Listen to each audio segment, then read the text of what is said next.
Welcome back to 30 Days to Learn Photoshop. This is day 15, the Magic Wand Tool, and my name is Ben Gribbin. In today's lesson, we're going to learn how to use the Magic Wand Tool. So let's jump over to Photoshop and consider what the Magic Wand Tool is. Now, the Magic Wand Tool is under W, is the keyboard shortcut W. It's below the Quick Selection tool, and in essence, it's a way of selecting large areas of colour and areas of varying tones and being able to combine them and select them.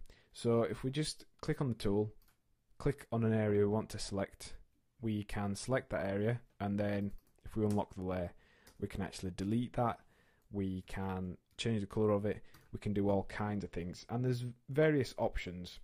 One thing you will notice with all the tools within Photoshop, a lot of them do share options. So for example, the Magic Wand Tool shares options with the marquee tools and the lasso tools. We can add multiple selections.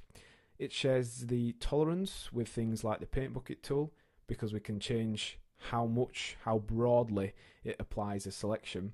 And it also shares things like the anti-alias and contiguous options with the paint bucket tool.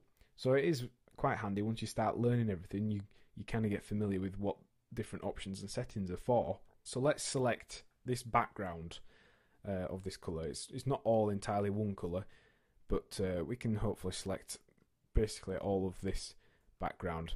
So we're going to click onto the area we want to first select.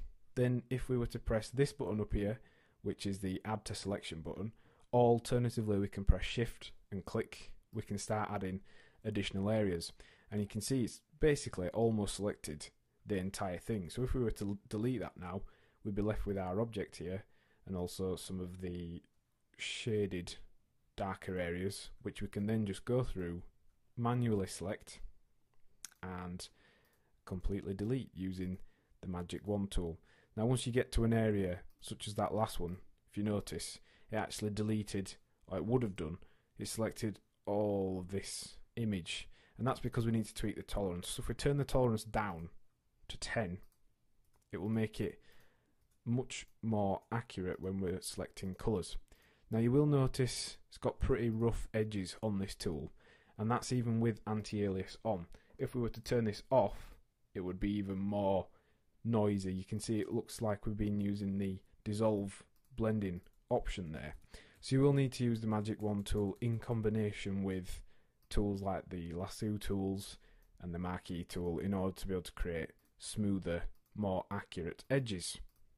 Let's just show you the contiguous option of the Magic Wand Tool. If we have it on, it just selects areas that are connected to each other.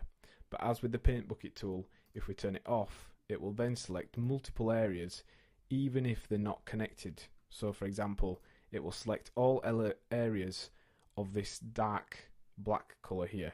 So you can see all those areas are being selected even though technically they aren't connected. So that's why you use contiguous.